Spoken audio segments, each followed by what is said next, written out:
Passam alguns minutinhos das 4 da tarde e nós estamos de regresso com o programa Consultório. Vamos precisamente dedicar os próximos 25 minutos à hiperidrose e depois, claro, vamos ao encontro das suas dúvidas sobre esta doença ou também dúvidas relacionadas com cirurgia vascular. Portanto, enquanto acompanha a nossa conversa, podem inscrever-se através do número de telefone 225083297 ou também através do endereço de e-mail consultório@portocanal.pt, seja qual for a dúvida. Cá estamos no programa Consultório de hoje para o ajudar a esclarecer essa questão. Eu e a doutora Sandrina Braga, médica de cirurgia vascular, que é de facto quem vai ajudar a esclarecer todas as dúvidas, não é? Faço apenas a ponte entre a apresentação. Muito obrigada, Sra. Doutora, por estar aqui connosco. É um gosto recebê-la no programa Consultório. Os nossos telespectadores, de facto, já a conhecem, já estão a inscrever-se. Sra. Doutora, vamos então falar de hiperidrose, que nos casos mais graves pode, de facto, ter aqui um grande impacto no dia-a-dia, na qualidade de vida. O que é a hiperidrose? É frequente ou é raro? Então, a hiperidrose é definida como um excesso de transpiração. A transpiração é um processo normal, é um processo fisiológico, não é? Nós transpiramos em resposta a um aumento de temperatura corporal provocado pelo exercício ou porque está calor no exterior e a transpiração vai ajudar a regular, a baixar a temperatura corporal. Pronto. Falamos em hiperidrose quando esta regulação é excessiva, quer dizer, quando não há uma regulação, quando a produção de suor é excessiva em relação ao necessário para regular a temperatura corporal. E quando, de facto, estamos perante um quadro de hiperidrose, pode ser altamente incapacitante, como vamos falar de seguida. Normalmente é diagnosticado em que faixa etária este problema de saúde? Quando falamos de hiperidrose, distinguimos logo assim dois grandes grupos. Uma hiperidrose que nós chamamos primária e uma hiperidrose chamada secundária. Isto acontece em várias doenças na medicina. Quando falamos em doenças primárias ou doenças secundárias, no fundo estamos a dizer o quê? Numa hiperidrose primária, a doença é em si própria a doença. Portanto, a pessoa transpira demais porque sim. Frequentemente porque já nasceu assim. Na hiperidrose secundária, a pessoa vai transpirar demais porque há qualquer coisa que secundariamente provoca o excesso de transpiração. Portanto, temos aqui logo assim duas grandes divisões, abrimos logo aqui duas gavetas, uma hiperidrose primária e uma hiperidrose secundária, porque depois tudo o resto, em relação a cada uma delas, vai ser diferente. Então, nas hiperidroses primárias, a pessoa nasceu assim. Portanto, é uma pessoa que transpira muito desde sempre. Frequentemente, histórias em que a pessoa, desde pequenina, na escola, a escrever nos cadernos, esborratava os cadernos, pronto, porque desde nova transpira muito. E muitas vezes isto é considerado até quase. A pessoa às vezes até acha que é normal, porque sempre se conheceu assim. Os pais, também em 30% a 50% dos casos há uma história familiar, portanto já alguém na família também transpirava muito. Então a pessoa diz assim, olha como o pai, olha como a mãe transpira muito. E é quase encarada como não uma doença e é para lidar. Portanto, é assim. Nas hiperidroses secundárias, portanto, isto é uma coisa então que se manifesta em idades jovens e que vai ao longo da vida e que não se consegue resolver se não houver algum tipo de intervenção, algum tipo de ajuda. As pessoas vão arranjando mecanismos de tentar compensar a situação e vão se adaptando às vezes um bocado a isto, mas não resolve, não há forma de resolver sem ajuda. Nas hiperidroses secundárias, então, este excesso de transpiração vai ocorrer por causa de um outro problema qualquer de saúde. Ou um medicamento que a pessoa tome, ou outras doenças, e há imensas doenças a poder provocar hiperidroses secundárias, e isso pode acontecer em qualquer idade, consoante o aparecimento dessa tal outra doença que vai motivar o quadro de hiperidrose. E vamos ter precisamente, Sra. Doutora, a oportunidade de falar aqui das opções de tratamento e também das zonas do corpo que mais são afetadas, então, por este suor excessivo. Vou recordar só o número de telefone que pode marcar para também juntar-se à nossa conversa e então poder participar, 225083297. Portanto, enquanto aqui conhecemos melhor a hiperidrose, pode marcar este número para ficar inscrito ou também partilhar a sua questão e o seu testemunho, e importante também, por escrito através do endereço de e-mail consultório@portocanal.pt. Sra. Doutora, depois então desta belíssima apresentação sobre hiperidrose, quais são as zonas do corpo mais afetadas por este suor que tem tanto impacto na qualidade de vida? Então, tipicamente nestes quadros de hiperidrose primária, as pessoas vão transpirar mais da palma das mãos, das axilas ou da planta dos pés. Pronto, são assim os três locais mais frequentes e consoante isso nós também damos nomes diferentes. Chamamos hiperidrose palmar, se for da palma das mãos, plantar, se for dos pés, ou axilar, se for das axilas. Geralmente, nos quadros de hiperidrose secundária, portanto, quando há outra doença por trás, às vezes esta transpiração pode ser mais difusa, pode ser uma transpiração mais do corpo todo. É logo uma das coisas que nos permite perceber se estaremos perante um quadro de hiperidrose primária ou secundária. E normalmente há odor neste Não. suor excessivo, por exemplo, nas axilas? Sim. É engraçado também pelo tipo de glândulas que estão envolvidas, que geralmente estas pessoas que transpiram em grande quantidade da palma das mãos, ou das axilas, ou das duas coisas, ou da planta dos pés, é um suor que não tem odor associado.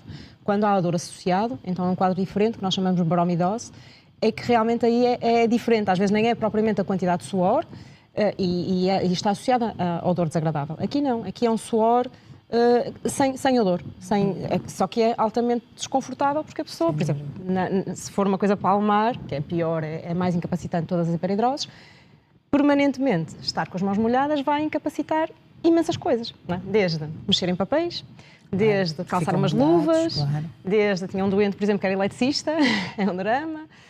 Por exemplo, até com telemóveis, não é? Tinha uma colega que segurava no telemóvel e que pingava no cotovelo porque escorria pela palma da mão. Portanto, estamos a falar então de quadros de hiperidrose primária, assim mesmo, de verdade. Não é? Em que a pessoa põe as mãos e faz assim um laguinho no sítio onde pousa. Tinha um doente muito engraçado que dizia que quando batia a palma chapinava. Portanto, estamos a falar de sudorese marcada, não é? Da excesso mesmo de transpiração.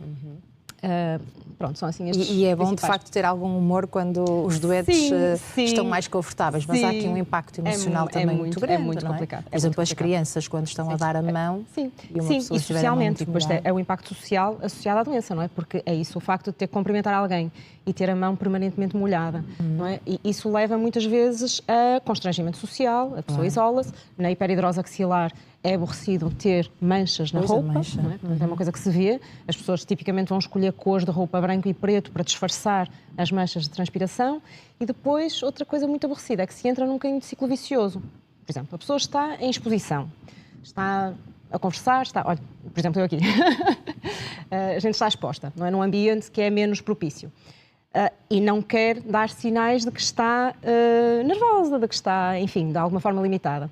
E começa a transpirar. E isso é uma coisa ainda por cima que se nota, não é? Que se vê. Pois, o stress pode agravar. O stress agrava. Portanto, vai começar a ficar com a roupa manchada e o facto de estar com a roupa manchada vai provocar ainda mais stress porque, tipo, eu estou nervosa e toda a gente está a dar conta. Pois, então entra num ciclo vicioso muito difícil de sair porque depois o stress dá mais transpiração, a transpiração dá mais stress porque a pessoa fica cada vez mais inibida de estar exposta e é mesmo muito difícil abortar este ciclo vicioso que se autoalimenta. E o calor também? O calor também vai agravar, claro. Mas nestas questões da hiperidrose, as pessoas muitas vezes, sem calor, sem stress, sem exercício físico, também transpiram. Que é uma coisa real. Porque como eu explico aos doentes, nesta hiperidrose primária, é como se a pessoa nascesse com o botão do volume regulado para máximo. E o botão está sempre regulado para máximo. Portanto, não é a resposta a alguma coisa, é ali uma desregulação do botão. E também uma dificuldade, porque o normal, então, como estava a dizer no início, é que quando a pessoa transpira, a temperatura corporal baixa, ok, fez-se aquilo que era suposto fazer, e então depois a pessoa para de transpirar, depois de arrefecer. Mas nestas pessoas, este mecanismo também não está a funcionar. Portanto, a pessoa transpira e mesmo baixando a temperatura, continua a transpirar. Portanto, as pessoas muitas vezes têm frio e têm que se cobrir porque estão permanentemente a perder calor. Portanto, é assim, acho que a ideia do botão faz todo o sentido. É a forma mais fácil de explicar. E a componente genética é a única causa conhecida? Sim, é a única que conhecemos, não é? Ela, em parte, nós não compreendemos. O que nós sabemos é que realmente é isso. Quando a gente diz assim, para explicar aos doentes, o botão está desregulado, isto depois, o que tem na base é uma hiperatividade simpática. Nós temos um sistema nervoso que nós chamamos de sistema nervoso autónomo. É autónomo porque ele atua por conta própria, é o que nos faz respirar, é o que nos faz bater o coração, é que, mesmo estando a dormir, o coração continua sempre em funcionamento, por exemplo. E é ele que regula este sistema nervoso autónomo, que tem dois componentes, um simpático e um parasimpático. E nestas pessoas que transpiram demais, este sistema nervoso simpático está excessivamente ativado, permanentemente. Portanto, mesmo fora de situações em que ele precisaria de estar ativado, ele está sempre ali regulado, tal, a ideia do botão regulado para mais. Por isso, uma das formas que a gente tem de resolver este problema é atuar no botão. Portanto, é inibir esta atividade simpática em excesso.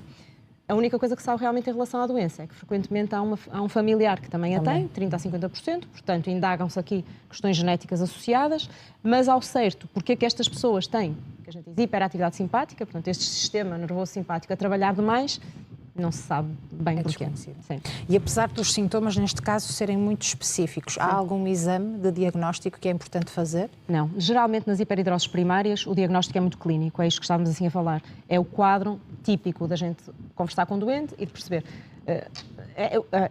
Em medicina há muitas coisas, há muita tecnologia, mas a gente tem que ir sempre à base, que é conversar com as pessoas, fazer o exame físico. Pronto. Por mais que a gente invente, às vezes as pessoas têm esta ideia de dizer assim, era bom que a gente pudesse ir a uma máquina e ver tudo, não é? Fazer um exame assim de cima a baixo e saber tudo logo, mas não é assim que funciona. Portanto, aqui é difícil o ChatGPT conseguir dar uma ajuda tão detalhada, substituir-nos, porque realmente ainda bem que assim não será. Sim, claro. portanto, é sempre preciso falar com o doente, fazer exame físico. Portanto, ao falar com o doente a gente já percebe, com estas coisas assim muito típicas, uma história em que a pessoa diz que transpira desde novo, e este transpirar desde novo também diz-nos logo que não há aqui tantos fatores emocionais e de stress associados, não é? Porque, por exemplo, uma pessoa que começa a transpirar aos 35 anos, nunca transpirou em excesso e a partir dos 35 anos começa a transpirar.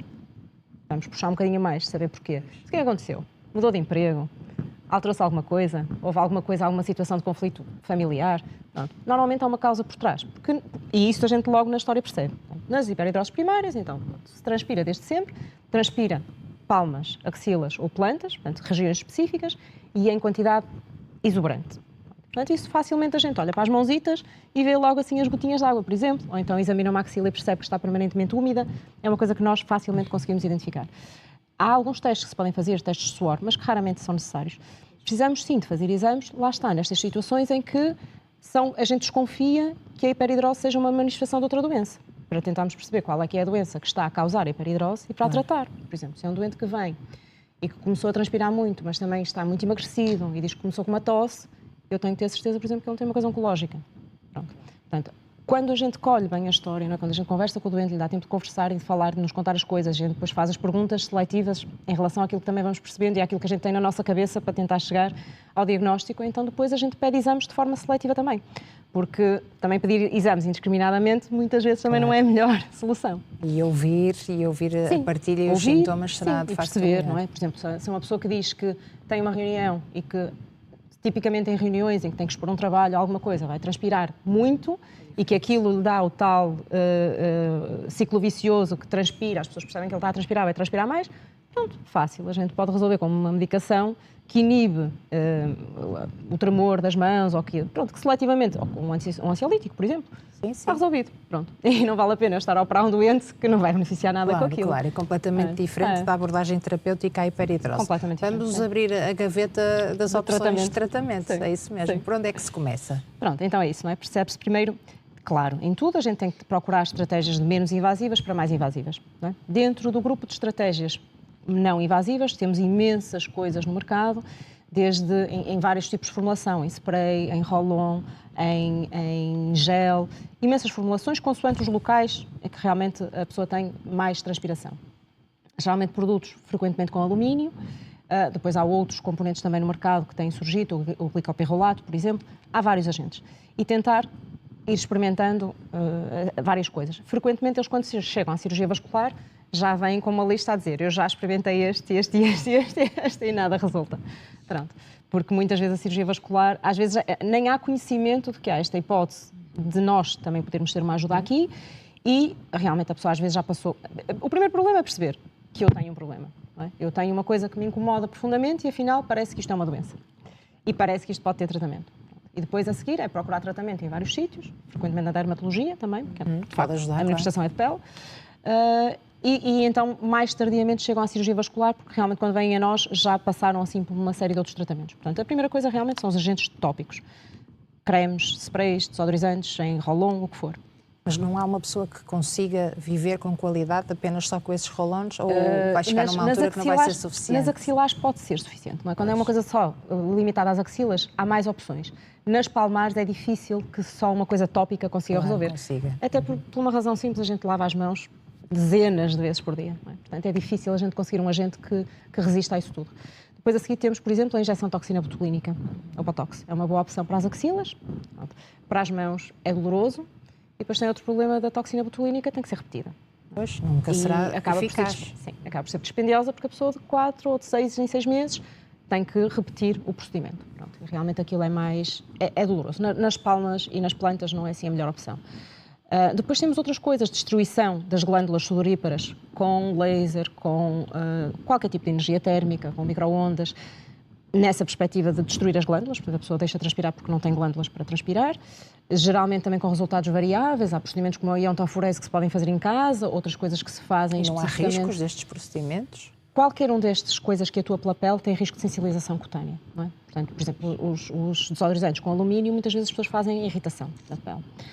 E estes procedimentos assim da pele, às vezes também causam irritação, geralmente até não numa fase inicial, mas depois, como isto implica repetir o procedimento, às vezes a longo prazo pode acontecer, não é? Se nós estamos a falar de uma hiperidrose primária, que é uma pessoa muito novinha, que se espera que viva muitos anos e que há de ter 60 anos de vida dela, sempre a fazer, a repetir procedimentos, muitas vezes isto acaba com irritação cutânea.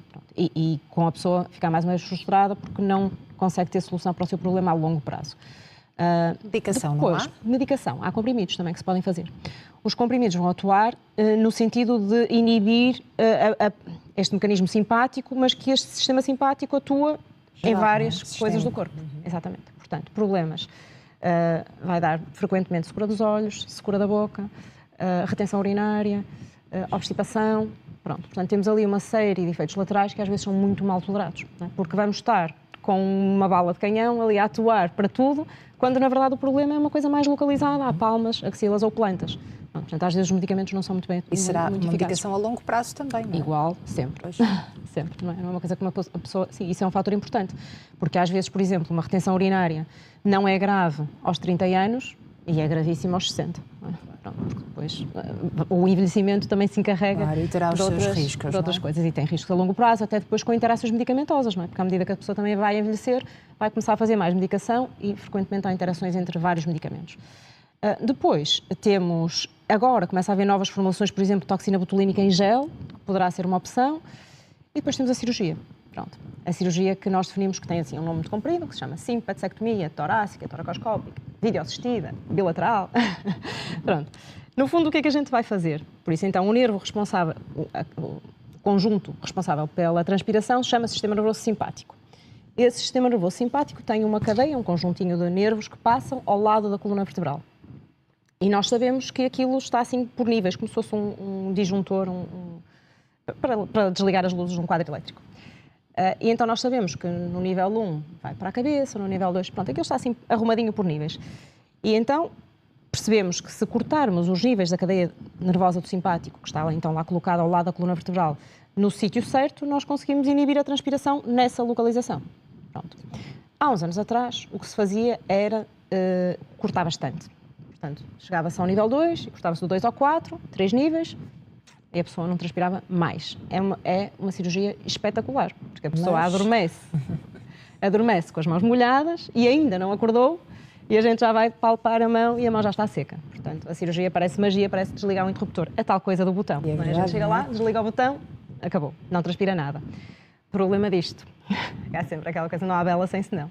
Problema disto é que, sobretudo quando se fazia assim, procedimentos mais extensos, com 3 níveis, muitas vezes o que nós tínhamos era um mecanismo que chamamos de hiperidrose compensatória. Ou seja, a pessoa fica absolutamente seca de axilas e mãos, nunca mais vê suor naquelas 2 regiões, mas fica a transpirar um bocadinho mais do tronco. Geralmente esta hiperidrose compensatória, que é muito frequente no pós-operatório, melhora um bocadinho ao longo do tempo e nunca é tão incapacitante como o transpirar das mãos. Por isto, não é? Porque as mãos a gente precisa para tudo. Sim, está sempre em contacto. E apesar de tudo, no tronco, primeiro em menor grau do que aquilo que era nas mãos, em termos de quantidade, não é? Disto que estamos a falar, de pingar, até um grau muito menor quando fica no tronco, e também é menos incapacitante no contacto profissional, social e em tudo. Portanto, geralmente os doentes ficam muito satisfeitos com a cirurgia. Agora ainda mais porque conseguimos realmente perceber que se formos mais seletivos nos cortes que fazemos, então aí ainda conseguimos que haja menos hiperidrose compensatória. No fundo, o doente não quer ficar com as mãos secas e às vezes até ficavam secas e gretadas. Também não é isso que o doente pretende. O doente só pretende transpirar menos. Não é? Pois isso era o ideal, se a gente conseguisse neste botão de volume chegar lá e regular um bocadinho para menos.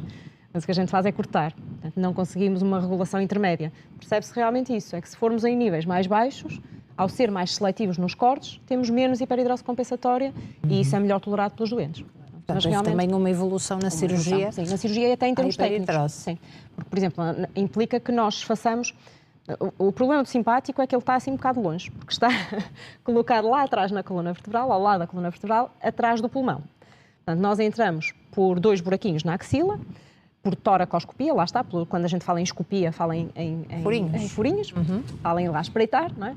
Portanto, fazemos 2 furinhos na axila, o pulmão tem que ser desinsuflado, portanto, a pessoa está sob anestesia geral, está a respirar com um pulmão de cada vez, o que também não é uma coisa dramática, porque uma pessoa saudável respira bem com o pulmão perfeitamente, sem problemas, e geralmente é o que eu digo, estamos a falar de gente nova. Por isso, fica a respirar com o pulmão, desinsuflamos o outro pulmão, vamos atrás do pulmão, cortamos o simpático e a gente vai-se embora, e maravilha, e é magia. E depois fazemos o mesmo procedimento para o outro lado. Pronto. Portanto, é uma cirurgia fácil de realizar, apesar de tudo sobre anestesia geral, pode ter alguns riscos associados, embora pequenos, mas é uma intervenção que é definitiva. Portanto, o doente faz o procedimento e fica sem respirar para o resto da vida. Com esta cirurgia a doença não pode reaparecer? Não, fica resolvido. Fica resolvido. Uma simpatectomia. Há aqui uma coisinha. Quando fazemos a simpatectomia, a gente tem que ter a certeza que vai ao longo bem da costela. São pormenores técnicos. Pronto, claro. Se for bem ao longo da costela e se ficar resolvido, há uns nervos que fazem comunicação. Portanto, aquilo é um canalzinho assim a direito, mas depois há uns que se misturam ali pelo meio, a gente tem que ter certeza que cortam ao nível completo. Pronto. Havendo cuidado, tecnicamente, fica resolvido para sempre. Corre tudo bem. Sim. E garante aqui mais qualidade de vida a estas pessoas. Sim, as pessoas ficam muito satisfeitas por isso, não é? Porque realmente é acordar, é adormecer com as mãos. É tão engraçado, porque as pessoas acordam e não reconhecem as próprias mãos, porque adormecem realmente com as mãos a pingar e olham para as mãos, tipo, eu nunca vi as minhas mãos assim, é extraordinário. Muito bem. Sra. Doutora, muito obrigada, por estar aqui connosco a falar de hiperidrose. Vamos então ao encontro das questões dos nossos telespectadores. Portanto, se tem este diagnóstico, já sabe que aqui pode partilhar o impacto que ele tem no seu dia-a-dia, pode partilhar o seu testemunho, pode ainda colocar a sua questão relacionada com esta doença tão incapacitante, mas pode também partilhar aqui, colocar aqui em dia a sua questão relacionada com cirurgia vascular. É esta a especialidade que agora temos e que vai continuar até ao final do consultório. Para participar, tem disponível o nosso número de telefone 22 508 3297, 22 508 3297 ou o endereço de e-mail consultório@portocanal.pt. E esperamos por si. Até já. Connosco continua a doutora Sandrina Braga, médica de cirurgia vascular, a quem muito agradeço. Obrigada, Sr. Doutor, por esta excelente apresentação sobre hiperidrose. E agora vamos ao encontro das dúvidas dos nossos telespectadores. Temos ao telefone a dona Paula Aguiar, vê-nos em Guimarães, com 53 anos, e é a primeira a colocar a questão. Seja muito bem-vinda ao consultório. Boa tarde. Olá, dona Paula. Boa tarde. Olha, eu primeiro gostaria de felicitar a doutora Sandrina pela forma sucinta e clara que nos fez presentear este tema. Pronto, a minha primeira questão é assim, o meu enteado tem 15 anos e tem hiperidrose primária. Eu gostaria de saber se é possível, a partir desta idade, fazer a cirurgia. Com 15 anos. Muito obrigada pelo seu testemunho e pela sua questão. Pronto, doutora, por favor. Obrigada, Ana Paula, pelos elogios. Sim, é verdade. Sim, é possível e até é indicado. Havia antes uma ideia assim antiga de vamos deixar crescer as criancinhas, eles são tão pequeninos, mas de facto o que se percebe, e também isso é fruto do desenvolvimento científico, de nós percebemos cada vez mais sobre o tema e de irmos estudar as questões a fundo, é que quanto mais, primeiro, a idade não vai resolver, não é? Enquanto há realmente coisas que com a idade melhoram, aqui não será o caso, portanto o facto de ele ter hiperidrose aos 15 anos, aos 25 vai continuar a ter hiperidrose, e também o que se percebeu é que quanto mais cedo os doentes são operados, menor o grau de hiperidrose compensatória. Portanto, aquilo que nós estávamos a falar, da pessoa ficar a transpirar mais de outras regiões do corpo, nomeadamente o tronco, isso é menor se a cirurgia for mais cedo do que quando é protelada para uma idade posterior. Portanto, com 15 anos tem perfeita indicação para poder ser tratado, sim. Quer colocar outra questão, dona Paula? Não. É tudo. Ainda bem que a senhora doutora conseguiu ajudá-la, corra tudo bem e um grande beijinho. Obrigada por estar connosco no consultório. Obrigada. Boa tarde e até uma próxima oportunidade. Senhora doutora, vamos a mais uma dúvida. Sim. Desta vez chega-nos da Póvoa de Varzim, com 74 anos, Dona Maria Santos. Olá, boa tarde, bem-vinda ao consultório. Boa tarde. Eu queria fazer uma pergunta à doutora, porque eu transpiro muito, vamos supor, da meia da coluna para baixo e da parte da frente na região da vagina. Eu chego a casa, eu vou a caminhar, que eu tenho que caminhar, que tenho problemas circulatórios e já ando há 40 anos no professor Ronco, de Albuquerque, ao meu médico, para tudo. E é uma coisa que não lhe tenho dito isto, porque não é todos os dias. Se eu agora estou em casa, ou se estiver em casa, não transpiro. Transpiro quando vão a caminhar e a subir, faço aquela subida para vir para casa, É que eu sinto-me toda molhada, tenho que chegar a casa, tirar tudo fora. Mas eu tenho outras complicações, não é? Ainda há pouco parti costelas, caí e parti as costelas, tenho a dor ciática e tudo isso me equilibra e a idade também já não sou nenhuma menina. Mas tenho uma voz muito jovem, Dona Maria. Não me considero, quer dizer, tenho momentos que não me considero velha, mas sei que a idade que pesa, não é? E para mais, Obrigada. eu após as vacinas do Covid, colapsou-me o rins sem ter Covid, e estive internada, e ainda há um ano e tal tive que tirar a vesícula toda fora, porque estive há ano e meio em tratamento para poder tirar a vesícula fora. Ana Maria, muito obrigada pela sua questão. Vamos ouvir a sua doutora, por favor, que está cá para ajudá-la. Muito obrigada. Então, nesta circunstância, é provavelmente uma hiperidrose secundária. É uma senhora de 75 anos, não é? Por isso já não estamos a pensar à partida de um quadro de hiperidrose primária e até porque a senhora refere zonas, portanto, na parte inferior da coluna, do dorso e na região genital. Por isso é uma hiperidrose em localizações diferentes desta hiperidrose primária. Pode ser secundária a diversas coisas. Lá está que é importante aqui, então, avaliar a doente e perceber, por exemplo, se há medicação que ela esteja a fazer que lhe possa causar um excesso de transpiração e que nós consigamos mudar, como está em termos de peso corporal, porque sabemos que também a obesidade se associa a um maior risco de hiperidrose. Também é uma senhora em menopausa e a menopausa é um dos fatores de aumento da transpiração. Por isso, mas nesta circunstância, por exemplo, não estaria indicado fazer uma cirurgia. O que deveríamos procurar era um bom agente tópico. Quando nós falamos de tópico, são coisas que atuam através da pele. Portanto, um bom agente tópico que ela consiga colocar nessas circunstâncias assim, não é? Porque ela também diz que não é todos os dias. Claro, pois se estiver mais calor, pois se ela estiver mais cansada, se tiver que fazer mais exercício físico, mais esforço físico, vai transpirar mais. Portanto, nesses dias em que ela percebe que vai ter assim, mais transpiração, poderia, por exemplo, colocar um agente assim, tópico, não é? Um spray, alguma coisa que se adequasse e que facilitasse e que lhe reduzisse a transpiração. Sim.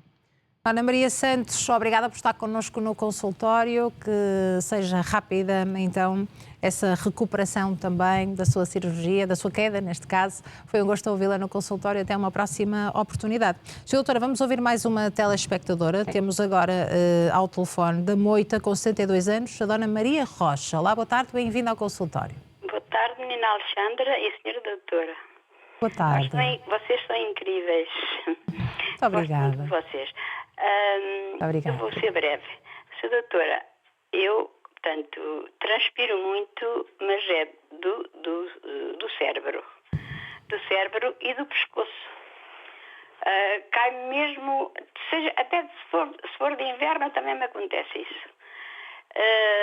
E, principalmente, quando eu começo a tomar uma medicação qualquer que a médica me receita, é uma lástima. Não sei o que é que a senhora doutora me poderá dizer a respeito disso. Vamos ouvir a senhora doutora. Muito obrigada pelas suas simpáticas palavras, Dona Maria, por favor. Obrigada, Dona Maria. Pois, ainda por cima, a Dona Maria até relaciona aqui muito bem com uma medicação específica que está a fazer, não é? Portanto, se calhar realmente valeria a pena falar com a sua médica e perceber se essa medicação que faz, se é possível ser substituída por outra, não é? Dizer-lhe isso, olha, doutora, eu faço este medicamento e depois percebo que com este medicamento pioro. Claro que a Dona Maria também já está em fase de menopausa e nós sabemos que também na menopausa vai aumentar a produção de suor, tipicamente nessas regiões, não é? No pescoço, na região do couro cabeludo. O sistema nervoso, sei lá. Isso. Pronto, portanto, o facto de estar em menopausa já lhe vai condicionar um aumento da transpiração. Gordinha. Se realmente... Diga. Gordinha. Pronto, o excesso de peso é mais um fator e realmente, mas se nota que há essa interferência da medicação com a transpiração, eventualmente falar com a sua médica a ver se é possível substituir por outro medicamento. Muito obrigada. E depois, claro, também a mesma coisa, perguntar-lhe assim, porque há sprays que pode pôr, por exemplo, nessas regiões, no couro cabeludo e no pescoço, para minimizar esse desconforto. E que o engraçado que eu... Diga, Dona Maria, estamos a ouvi-la. É que é engraçado, não tem graça, mas é que é engraçado que o meu filho também já lhe acontece a mesma coisa. Uhum. Já vai, não sei se sai a mim, se que é. Falávamos sobre isso na parte anterior, não é, sim, doutora? mas aí em quadros de hiperidrose primária, não é?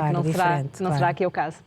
Bem, Dona Maria, um grande beijinho para si, obrigada por estar connosco no programa Igualmente Consultório. para vocês. Uma boa tarde e que corra tudo bem consigo. Muito obrigada.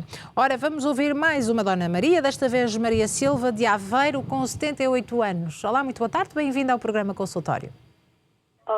Boa tarde, sou a Dona Alexandra e sou a doutora. Peço desculpa, eu precisava de tirar algumas dúvidas.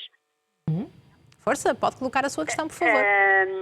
Que é o seguinte, doutora. Eu tive uma embolia pulmonar na perna há 2 anos. E então foi-me receitado durante algum tempo, primeiro uns meses com 30 miligramas de xarelto, depois passei para 20 e depois para 10. Entretanto, agora senti-me mal da minha perna novamente e fui pedir, como é que é dizer, consulta com o meu médico, só que ela não estava e fui a outra médica. E então a doutora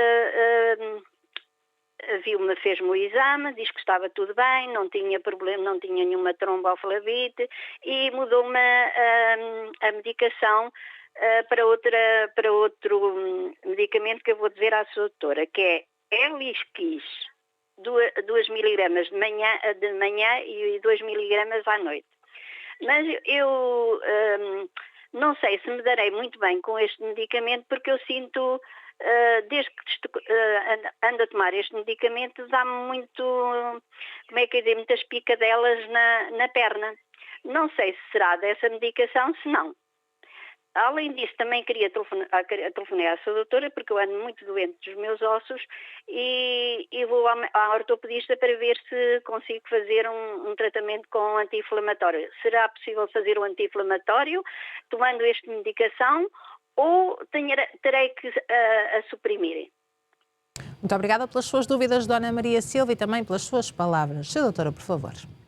Pronto, então do que percebo, teve uma trombose venosa na perna e ficou primeiro com uma dose mais alta de rivaroxabano, de xarelto, e depois ficou com uma dose de prevenção, que é a dose de 10. Sim. Pronto. Isso terá a ver com questões particulares do tipo de trombose que teve, ou se foi a primeira trombose ou a segunda que teve. Pronto. Mas, em termos de proteção, estar com o Eliquis ou estar com o xarelto para proteção de novas tromboses é equivalente. Em teoria, o Eliquis, a dose dividida do Eliquis, tem menos risco de hemorragia. Como a Dona Maria já tem 78 anos, à medida que a idade vai passando, nós começamos também a preocupar com o risco das pessoas cair e com o risco de hemorragia. Portanto, nós andamos sempre num balanço entre o risco de trombose e o risco de hemorragia para tentar fazer bem ao doente sem lhe fazer mal. E temos que andar sempre aqui a jogar com aquilo que nos parece melhor. Mas com o Eliquis 2,5 2 vezes, você também fica protegida. Ok. Agora, a questão aqui é, das picadelas da perna não tem a ver com a Eliquis. Pronto, isso não. Isso não é provável. Agora, se calhar você sente-se um bocadinho mais insegura, porque estava habituada a um medicamento e agora mudou para outro e se calhar isso causa-lhe alguma insegurança de achar que possa não estar protegida, mas está.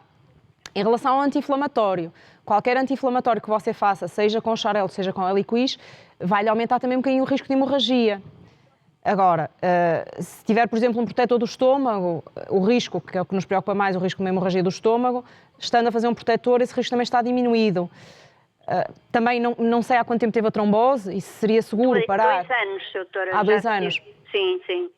Pois, mas não sei bem o tipo de trombose que teve, não é? E quanto tempo é que vai ter que fazer de anti-inflamatório. Se for uns dias, poucos dias, até poderá fazer as duas coisas e não terá problema, mas também se tiver a fazer um protetor do estômago associado. Sim, mas doutora, eu tirei um tumor há coisa de 3 anos, um tumor de estômago. Sim. Então não tem que fazer proteção. Pois. E eu então eu tomo o protetor. Eu tomo o protetor, então só pronto.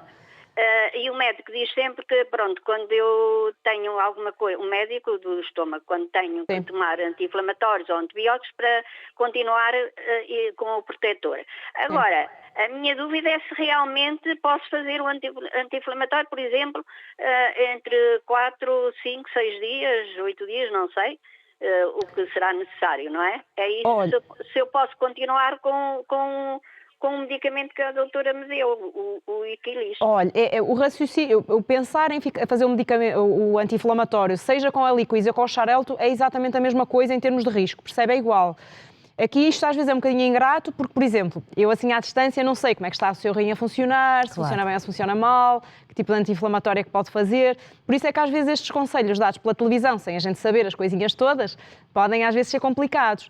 O ideal será quem lhe passou o anti-inflamatório, o médico que lhe passou o anti-inflamatório, rever todas as questões, a sua medicação toda, se os rins funcionam bem e se é seguro realmente você associar as duas coisas. Está bem? Isso é sim o mais seguro, Dona Maria, está bem? É uma abordagem mais individualizada, não é, Sra. Doutora? Sim, porque assim percebe-se ao certo a situação dela, não é? Exatamente, aqui damos uma orientação, não uma questão mas assim tão eu posso dizer, sim, façam anti-inflamatório, não tem problema, e depois tem uma insuficiência renal e é aborrecido, não é? Claro, sem dúvida alguma. Muito obrigada também por essa transparência. Dona Maria Silva de Aveiro, obrigada por estar connosco, um grande beijinho e corra tudo bem, foi um gosto ouvi-la. Sra. Doutora, vamos a uma questão da Ana Costa, que diz o seguinte: muito boa tarde. Quando é que as varizes têm indicação cirúrgica? Eu tenho 27 anos e não me sinto confortável com as minhas varizes por uma questão estética. A minha mãe também tem. Mesmo que não haja risco para a minha saúde, é possível operar? Obrigada, Ana Costa, pela sua questão. Então, se a Ana tem varizes salientes, portanto, que fazem papo para fora, são varizes que já ultrapassaram a fase de só incomodar esteticamente. Quando elas fazem saliência para fora, então são varizes que já têm risco, por exemplo, de uma tromboflebite, do sangue que está ali, que não circula como devia, de poder coagular dentro da veia. E então, se realmente está nessa fase de varizes com papos para fora, tem indicação para fazer uma intervenção dessas varizes. Sim. Agora, realmente depende. Às vezes as pessoas acham que varizes são derrames e só estão numa fase de derrames. Portanto, a gente distingue varizes de derrames se fizer saliência. Não é só passar a mão. Fizer saliência para fora, são varizes. Sendo varizes, tem indicação cirúrgica. Cirúrgica, quem diz cirúrgica diz outros métodos, mas de indicação para intervenção. Se forem só derrames, por exemplo, pode não ser necessário ter que fazer uma intervenção em safenas, por exemplo. Depende realmente do nível de doença que tem. Muito obrigada pela resposta, Ana Costa. Obrigada também pela sua questão. Vamos a mais uma chamada de Vila Nova de Gaia, com 55 anos, Teresa Freitas. Boa tarde e bem-vinda ao programa Consultório. Boa tarde. É assim, Olá, eu já ouvi uma questão que eu ia perguntar à doutora sobre da menopausa ter o suor em excesso e pronto, isso já passou, pronto. Agora eu queria fazer uma questão. Eu tenho feito escleroterapia às varizes e acontece que no ano passado fiz e não fez efeito nenhum. E falaram-me a laser, só que ao falar-me a laser disseram que doía muito, que é horrível. Será que é verdade? Já não fiz este ano por causa do medo. Obrigada. E muito bem, muito bem. Obrigada por esta pergunta. Vamos saber. Olha, Dona Teresa, a dor é das coisas mais variáveis de pessoa para pessoa, não é? Mesmo a mesma pessoa pode ter dor com determinado tipo de procedimento e não ter dor com outro, ou ter dor em determinada região e não ter dor com outro. O ideal é realmente falar com a pessoa que a está a seguir, porque às vezes as pessoas têm esta ideia de vamos agora o laser é que é uma novidade e agora o laser para tudo. Primeiro é preciso saber se o laser se aplica na sua situação em concreto, não é? E depois, abertamente, falar com o seu médico e dizer assim, olha, tenho estas varizes, ouvi falar do laser, isto é bom para mim, isto vai-me doer muito, porque também nós conseguimos ajustar os parâmetros do laser para que doa mais ou doa menos. Portanto, é tudo fácil de individualizar, conversando com a pessoa, não é? E ajustando. Se lhe disser que lhe está a doer, por exemplo, imagino que dá para fazer laser e que até lhe está a doer, reduzem-se parâmetros e fica tolerável. Está bem? Mas assim, dizer assim, dói muito ou dói pouco em toda a gente é muito difícil, porque é mesmo muito variável. Claro. Obrigada. Quer colocar outra questão? Não, obrigada. Boa tarde. Ainda bem que conseguimos ajudar. Uma boa tarde para si. Corra tudo bem. Teresa Freitas, de Vila Nova de Gaia, obrigada por estar connosco. Sra. Doutora, temos aqui mais uma questão sobre varizes. Olá, Sra. Doutora, boa tarde. Podemos considerar uma idade normal para começar a aparecer varizes? Com que idade? É normal sentir dor? Pergunta a Manuela Santos. Obrigada pela sua questão. Olha, não há idade para ter varizes, não é? O meu doente mais novo tinha 14 anos e tinha umas varizes enormes, salientes enormes. Tenho agora uma miúda com 15. Portanto, isso de dizer assim, há uma idade para ter varizes, frequentemente vemos gente de 20 e poucos anos, 30 anos, que diz, eu sou muito nova para ter varizes. É verdade, não é? A gente associava mais a idades mais avançadas, mas de facto varizes podem surgir em qualquer idade. Depois, se vamos tratar, quando vamos tratar, isso depois é que temos que individualizar. Mas não há assim propriamente uma idade para ter varizes. frequentemente as varizes dão desconforto, dão mal-estar, peso nas pernas, não dor propriamente. Se a pessoa, num sítio de uma variz, que normalmente deve ser mole, tiver dor mesmo no sítio da variz e no sítio onde dói, chegar lá e estiver duro, então pode estar a fazer uma trombose venosa superficial, uma tromboflebite, e deve procurar ajuda médica com brevidade. Porque pode ter assim mal-estar generalizado, desconforto, peso, mas não é suposto que doa num sítio específico. Aí tem que procurar ajuda. Tem que procurar ajuda, é uma questão diferente. Sim. Se uma pessoa muito jovem tiver varizes, poderá haver indicação cirúrgica, mesmo ainda muito jovem? Sim, sim. Nessas idades ainda da adolescência? Sim, olha, este miúdo com 14 anos tinha umas varizes enormes mesmo, com um risco importante. Esse miúdo, por exemplo, a gente conversou com a família e chegamos à conclusão que devia ser intervencionado. A miúda tem 15, tem um bocadinho menos varizes, ainda não faz anticoncepcional e pronto, aquilo não vai passar. A gente sabe que vai ter que intervencionar. Estamos a dar algum tempo mais, mas não há propriamente uma idade, é isto, não é? Assim, elas não vão, que eu digo às pessoas, elas não vão resolver com o tempo. Não há forma nenhuma delas desaparecerem. Por exemplo, numa mulher, nós temos que equacionar também a questão da gravidez. Nós sabemos que a gravidez vai aumentar o risco de trombose, também há muita esta ideia, tipo, vou tratar as varizes, depois vou ter mais varizes na gravidez, vou tratar para quê? Pois, mas se a pessoa tem muitas varizes antes da gravidez e se nós sabemos que a gravidez vai aumentar o risco de trombose, então eu não vou partir para uma gravidez com um risco já aumentado de base. Então a pessoa deve tratar as varizes antes de engravidar. Num homem não se coloca tanto essa questão, não é? Porque sabemos que não vai haver ali nada, mas sei lá, se é uma pessoa, por exemplo, que tem umas varizes grandes, um miúdo, mas que vai fazer uma cirurgia ortopédica, em que vai estar imobilizado, isso lhe vai condicionar o aumento de risco de trombose. Então, se calhar, é melhor tratar das varizes antes. Avaliar pessoa a pessoa, Sim, não é? É que é mesmo. Parece assim uma coisa que a gente diz do tratamento personalizado e que parece assim uma coisa, um chavão, mas efetivamente cada pessoa é única, não é? Cada vez mais percebemos isso, não é? A medicina personalizada está precisamente a dar cartas nesse sentido. Vamos a mais uma chamada, Sr. Doutor. De Matosinhos, com 52 anos, temos o Sr. Carlos Azevedo. Olá, boa tarde, bem-vindo ao consultório. Boa tarde. Muito boa tarde. Pode colocar a sua questão à Sra. Doutora, por favor. Sim. Era para colocar que eu fui operado às varizes este ano, em julho, principalmente mais à perna direita, que a perna esquerda foi de joelho para baixo, e tenho medições. Só da perna direita, que eu tinha uma variz muito grossa, e então, Sr. Doutor, o que é que se passa? É que eu fui operado, correu tudo bem e tudo, mas o Sr. Doutor tinha dito que passado um mês e meio, mais tardado 2 meses, onde eles picaram e tiraram e tudo, que estas manchas pretas saíam e não me receitaram nada. E então o que é que se passa? Eu cada vez estou a ficar pior com a minha perna. Estou a ficar com a perna, quer dizer, fiquei com a perna com manchas pretas, pés picadas que eles me deram e isto não me está a sair. Bem, vamos perceber com a Sra. Doutora se será normal ou não, Sra. Doutora, por favor. Então, as manchas que pudesse ter já antes da intervenção, muitas vezes a gente não consegue que elas clareiem. Por isso é uma das recomendações que nós damos, é que as varizes sejam tratadas antes de haver lesão da pele, porque muitas vezes a lesão da pele depois já não é recuperável. Portanto, as manchas que tinha antes de ser operado, essas manchas podem clarear um bocadinho, mas não vão desaparecer. Depois... Sra. Doutora, desculpe, eu tenho as manchas depois de ser operada. Certo, pronto. As marquitas que possa ter associadas à intervenção ainda vão clarear. É bom?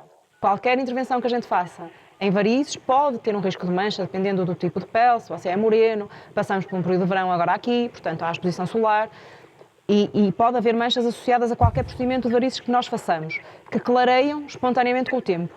E quando não clareiam espontaneamente, também há forma de a gente conseguir ajudar depois, numa fase posterior. Tá bem? Mas sim, nesta fase, que é de julho, ainda se compreende como, ainda pode ser normal. Pois, que o Sr. Doutor tinha dito que 1 mês ou 2 que isto ainda ia clarear um bocadinho. Mas depois, se não clareasse, porque elas não passaram nada, porque eu por acaso sinto, eu nem tenho apanhado muito sol nem nada nas pernas, mas eu sinto que depois da cirurgia, fizeram isso, não é? Senti uns pontinhos que eles diziam que iam cair, mas esses pontinhos é que tenho as pernas mesmo um bocadinho... São as cicatrizes, é na zona das cicatrizes, sim. Sabe que, por exemplo, andar de calções é apanhar sol. Às vezes as pessoas acham que apanhar sol é só ir para a praia e só o facto de andar de calções também é exposição solar. Claro, Pronto, e também isso é um pode ter fator, aqui um risco, não é? não é? Muito bem. Sr. Carlos Azevedo, obrigada por estar connosco no consultório. Sra. Doutora, vamos terminar em Évora, vamos ajudar o Sr. Francisco Alves, com 71 anos. Olá, boa tarde, bem-vindo ao consultório. Boa tarde. Pode colocar a sua questão, por favor, Sr. Francisco. Portanto, a minha questão é o seguinte: eu fui operado às varizes há cerca de 6 anos. E depois a recuperação foi difícil porque o sangue não chegava bem lá ao fundo das pernas. E então tive de fazer uma angioplastia. E ao fazer a angioplastia, fiquei com uma nódoa negra no fundo da perna, junto ao tornozelo, que essa nunca mais me saiu. Portanto, essa nódoa negra nunca mais me saiu. E agora, sinto picadas nesse sítio negro da perna. Senhora doutora. Provavelmente não estamos a falar de varizes. Quando o senhor falou em angioplastia, são procedimentos que fazemos em artérias. Isso foi depois da cirurgia às varizes. Depois da cirurgia às varizes. Bombava até chegar ao sítio para fazer a cicatrização da ferida. Pode ter feito uma angioplastia ilíaca venosa. Sim. Uma mancha na perna. Pois. Sabe, às vezes as pessoas... Há tantos problemas de circulação e às vezes há a tendência de nós considerarmos que é tudo varizes e pode não ser bem. Ou pode realmente ser uma situação em que, para além, pelo que me parece, pelo menos, para além da intervenção a varizes, digamos assim, houve intervenção numas estruturas diferentes que nós chamamos de sistema venoso profundo. Eventualmente se fala de angioplastia, pronto, ou estamos a falar de artérias e é uma coisa completamente diferente, ou estamos a falar de veias profundas e também é diferente de uma tradicional cirurgia às varizes. Mais uma vez, o ideal era realmente falar com quem o segue, não é? Com quem fez o procedimento e perguntar, olha, como é que é esta mancha? Isto vai demorar a passar? Há perspectiva disto clarear? Não há como perguntar. Sem dúvida. Obrigada, Sra. Doutora. Sr. Francisco Alves, siga então a recomendação da Sra. Doutora, que está cá para o ajudar. O Sr. Francisco de Évora, com 71 anos. Obrigada por estar connosco no consultório. Obrigada a todos os telespectadores que se juntaram a nós na edição de hoje.